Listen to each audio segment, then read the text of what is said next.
My jealous manager was power tripping and insulted me, manipulated my schedule, lied about a customer complaint, made up a theft accusation. So my dad showed her who she was really dealing with. From the moment I graduated high school to the day he did it, my self-esteem and self-worth was lower than ever. I'd go to bed crying most days, remembering how my parents drilled it into me that I was a loser ever since I was little. That stuck with me, and in my mind, I was always going to be useless. But then around 6 months after graduating, my aunt came to me. Her eyes were bright, and with a big smile, she offered me a job as a server in her diner. I remember lighting up, ecstatic that someone finally believed in me. But then right as I did, my parents' voices echoed in my ears again. My smile dated, and I told my aunt no because I'd probably do a bad job. Well, she refused to take that for an answer. Her eyes met mine in a warm, loving gaze as she spoke words of encouragement and motivation to me, words I hadn't heard in so long. I was beaming with joy after she was done talking and accepted her offer, and for the first little while, work was fantastic. All the staff were my age, and I even had a work crush, and I'm pretty sure he liked me back. I was making around $100 a day, which meant I could buy a $17 meal without feeling like I was breaking the bank. I was even starting to see myself as a capable person, with each positive customer reviewing filling my heart with more and more pride. Life was good, until my aunt went on holiday, because that's when the manager, Maria, took over. She was a Polish woman, very stern, focused, cold, and blunt. At first, she smiled a lot, but it was the sort of fake forced smile only done by a wolf in sheep's clothing. 3 days into working under her, I had already worked every day back to back, with only 8 hours in between each 12-hour shift. I remember coming on the 4th day, my t-shirt unironed and wrinkly like a crumpled-up note. Maria immediately pulled me into the bathroom. "Do you see what I see?" No. You look disgusting, Charlotte," she interrupted. I wanted to cry. I was overworked to the point of being in one of those moods where I felt like I could break down at any second. I felt tears sting my eyes. Luckily, she left before that happened and didn't see me bawling my eyes out, my tears splashing hard onto the cold bathroom tiles. When Maria came back into the bathroom a few minutes later, she handed me a new t-shirt. I think she saw my tears, but said nothing. It reminded me of when I was little, and I felt my body begin to shut down, but I had no time for that, because it was 6 a.m. on a Monday, which meant we were getting the construction crew, a KA, the worst men known to man. I was used to their comments, from cute and adorable to, "Bet you taste as good as you look," or, "You're walking like you want it." I was pretty much able to just tune it out, but Maria had other ideas. Again, she pulled me aside. "What are you doing to make the man say these things?" I stared at her blankly. "Be a assault on the street, I don't care, but when you walk in here, there will be no funny business." My eyebrows furrowed as I processed what she was saying. It was my first time ever being called that word. I wasn't even angry, just heartbroken. This time I couldn't hold back the tears. I saw a glimpse of regret in her eyes, but that was quickly replaced with sternness, and she left the bathroom. I stared at my fully covered up body in the mirror. There was no way it was my fault, right? I went back to work, turning on the autopilot hospitality part of my brain and turning off my emotions. But during my lunch break, I couldn't hold back. And that's when my work crush, Levi, met me outside. I told him everything. The insult, the men, the Ocelot shaming. "She's a crusty, dried up, probably ran through woman projecting onto you. Look at you, Charlotte. You know you get the most tips out of everyone every single day? She's just jealous." My heart fluttered a little at the word jealous, because it meant he thought I was pretty. The thing was, Maria's comments had brought me to such a low I believed them. So I asked Levi to actually be serious and tell me what I was doing wrong to make these men say these things. He looked at me with this charming smile, wiping the remnants of my tears from my cheeks, and told me he was being serious, that I wasn't doing anything wrong, that instead of thinking this was somehow my fault, I should be angry. I realized he was right. I thought about all the times Maria would be covering a shift for my aunt, how she'd always let everyone else eat a meal for free, but I had to pay full price, how she forgot to forward me the email about the work party, and for the first time ever, a storm was brewing inside me. I finally realized none of it was my fault, that it was all her, and she was going to pay. The next day, Maria took things to a whole new level. She accidentally spilled coffee on my shirt and made me buy a new one from the gift shop. Then she assigned me to clean the men's bathroom because she claimed I was the only one who could handle it properly. I found out later she told everyone it was because I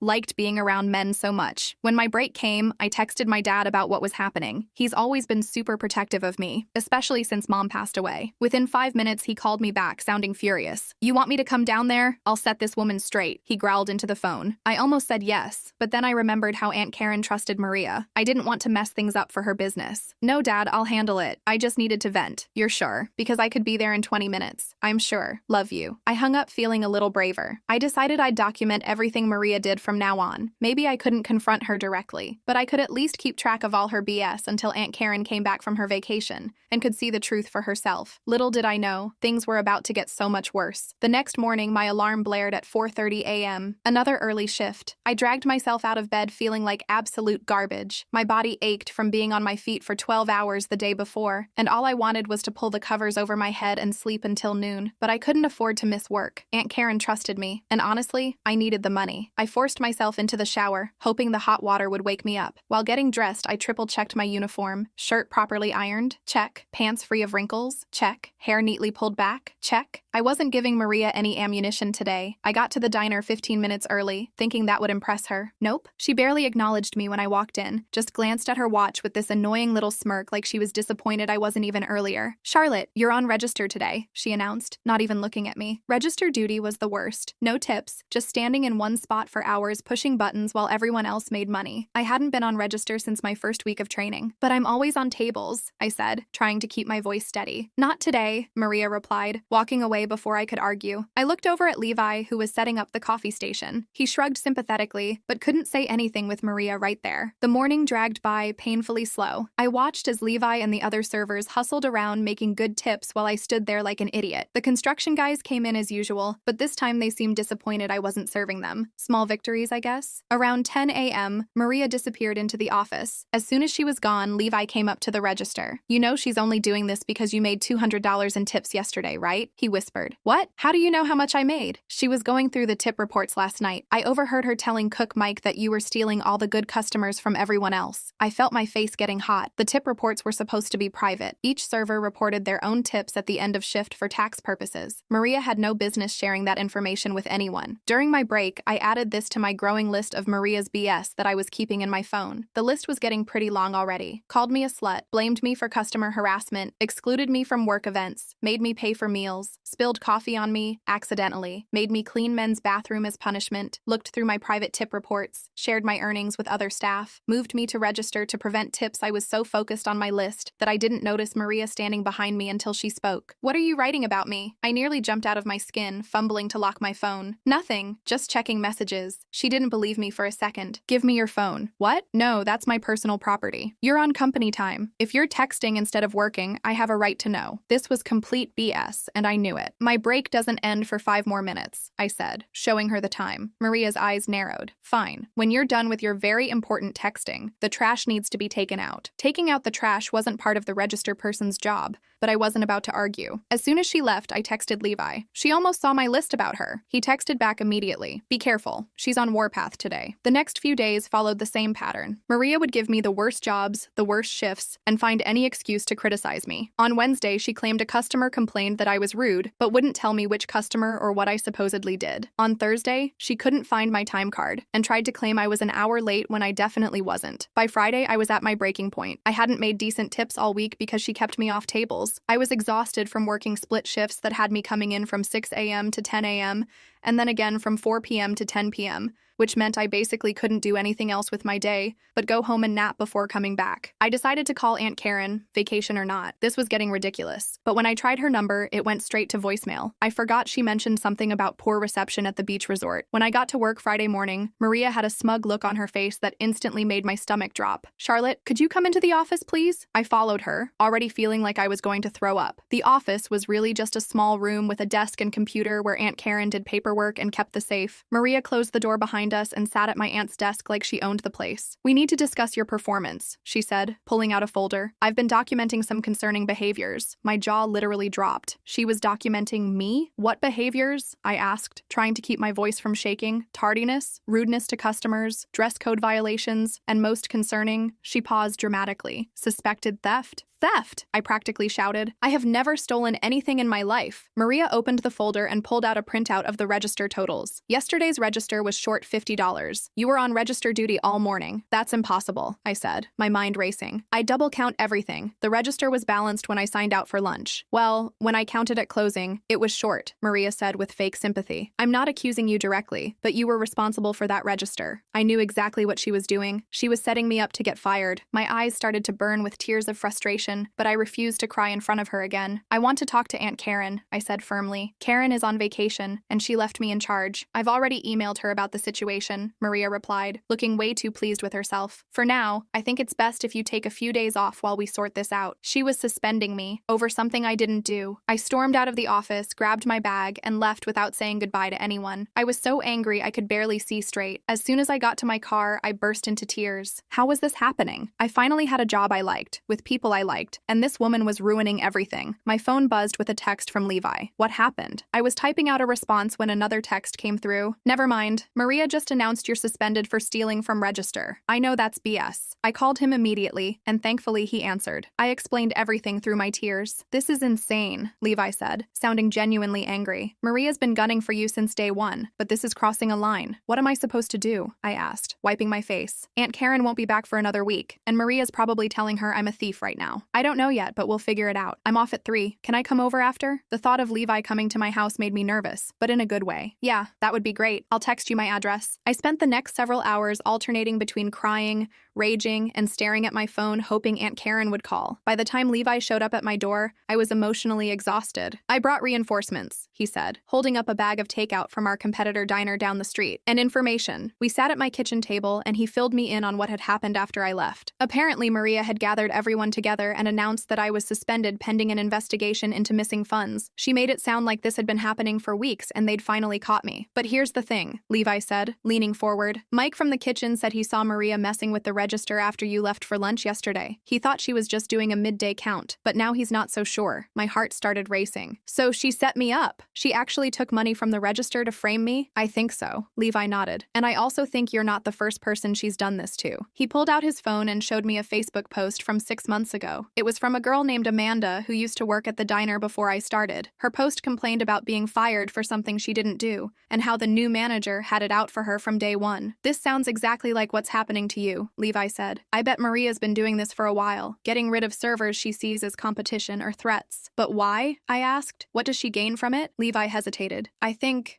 she might be skimming money from the diner and blaming it on employees she fires. If she's been catching people stealing small amounts every few months, she could be taking much more without anyone noticing. My mind was reeling. This wasn't just about jealousy or power trips. Maria was actively stealing from Aunt Karen's business. She was targeting young, attractive servers who earned good tips, accusing them of theft, and using it as cover to skim money for herself. The pattern was crystal clear now. We need proof, I said finally. Otherwise, it's just her word against mine, and she's the manager. Levi nodded, taking a bite of his burger. I've been thinking about that. The office has security cameras, but Maria knows where they are. The main floor cameras don't cover the register area well enough to see her taking money. What about the daily reports? I asked, remembering how Aunt Karen always printed and filed each day's sales. Wouldn't those show discrepancies? Maybe, but Maria's the one who handles those now, Levi said, looking frustrated. She could easily adjust them before your aunt sees them. We spent the next hour brainstorming ways to catch Maria in the act. None of our ideas seemed foolproof. Either they relied on other employees risking their jobs to help us, or they involved complicated schemes we weren't sure we could pull off. Finally, my phone rang. It was my dad. Hey honey, I was just checking in. Haven't heard from you in a couple days. I hadn't told him about being suspended yet, but suddenly I realized I needed his help. I put the phone on speaker and filled him in on everything,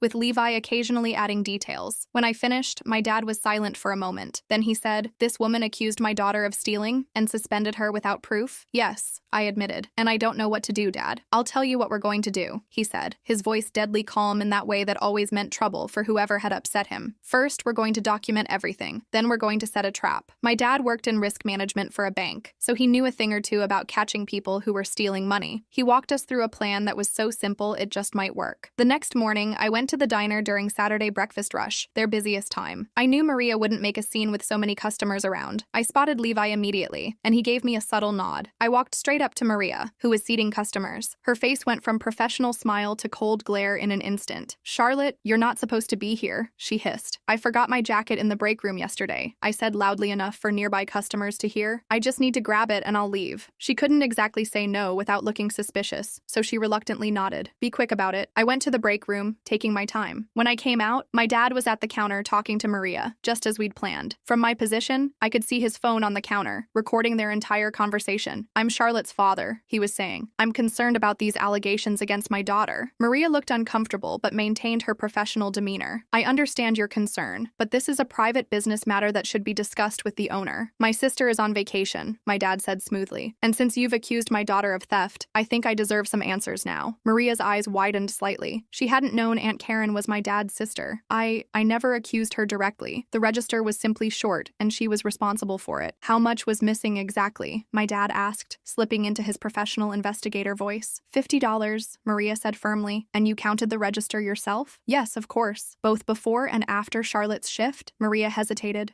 No, I trusted her to start with the correct amount. "So you have no proof the money was there to begin with," my dad pointed out. "It could have been missing before her shift started." Maria's face flushed. "That's not the point. She signed for a balance drawer at the start of her shift." "May I see that signature?" my dad asked.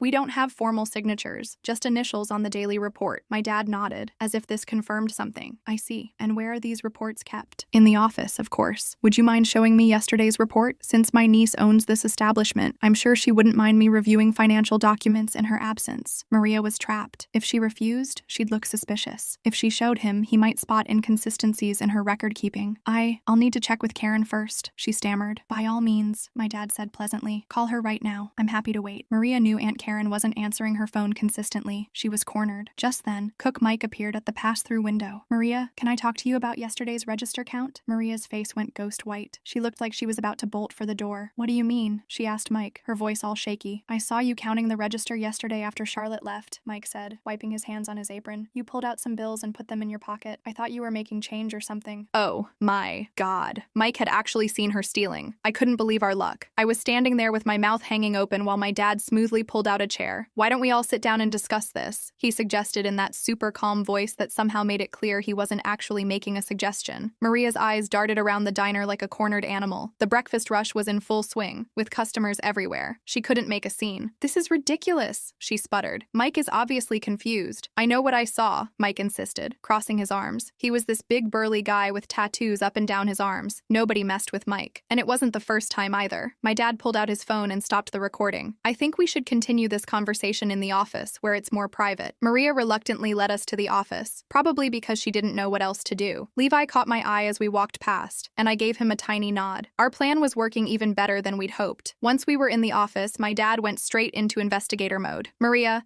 multiple staff members have observed suspicious behavior regarding the handling of cash. Charlotte has been documenting a pattern of targeted harassment, and now you've falsely accused her of theft." "You can't prove anything," Maria snapped, finally dropping the nice manager act. "Actually, I can," my dad replied, pulling a folder from his jacket. "Wait, what? This wasn't part of our plan. I had no idea what was in that folder." I took the liberty of contacting 2 former employees, Amanda Torres and Jason Kim. Both were fired for alleged theft under your management. Both deny the accusations. Both describe the same pattern of behavior that Charlotte has experienced. My dad had been busy during the 24 hours since I'd called him. While Levi and I were planning our amateur confrontation, my dad had been conducting a full investigation, contacting former employees and building a proper case against Maria. Maria's face turned from white to red. "This is absurd. I've been nothing but professional." "You called my daughter a slut," my dad said, his voice ice cold. "There's nothing professional about that." I'd never told my dad about that specific insult. He must have heard it from Levi. Maria looked like she'd been slapped. "I never," she started. "Yes, you did," I interrupted. "In the bathroom after the construction guys were making gross comments. You blamed me for it and called me a slut." Maria glared at me. "You're making this up." My dad calmly placed 3 witness statements on the desk. "Levi, Mike, and Samantha all provided written accounts of your behavior toward Charlotte. The pattern is clear." I was shocked. My dad had been busy. While Levi and I were coming up with our amateur plan, my dad had been building an actual case. "What do you want?" Maria finally asked, her accent thicker with stress. "2 things," my dad replied. "First, you're going to write a full confession about the money you took from the register. Second, you're going to resign resign immediately. And if I don't, then when Karen returns, she'll receive these statements, the recording from today, and a recommendation to file a police report for theft. Maria's shoulders slumped. She knew she was caught. Fine, I'll resign, but I'm not writing any confession. Oh, I think you will, my dad said, sliding a piece of paper across the desk. Because I've also contacted the owner of the diner where you worked before this one. Apparently they fired you for suspected theft but couldn't prove it. One more incident on your record, and you'll never work in food service again. I had no idea if that was true or if my dad was bluffing, but it worked. Maria grabbed a pen and started writing. While she wrote, my dad texted Aunt Karen. I peeked at his screen and saw, had to handle a situation at the diner. Call me when you can. Everything's under control now. When Maria finished writing, my dad read it over carefully. This will do. Now clean out your personal items and leave. I'll be watching to make sure you don't take anything that doesn't belong to you. 20 minutes later, Maria walked out the door for good. The staff watched in stunned silence as she left. As soon as the door closed behind her, everyone broke into whispers. My dad turned to me. Well, looks like the diner needs a temporary manager until Karen returns. Think you're up for it? Me? I squeaked. I've only worked here for like 2 months. But you care about this place and these people trust you, he pointed out. Plus, I'll help you with anything you need. I looked around at the staff, at Mike giving me a thumbs up, at Samantha smiling encouragingly, and at Levi, who was looking at me like I was some kind of hero. Okay, I said, I'll do it. The next week was crazy busy, but in a good way. I had to learn all the manager stuff super fast, but everyone pitched in to help. My dad came by every day after his work to help me balance the books and make sure everything was running smoothly. When Aunt Karen finally returned and heard the whole story,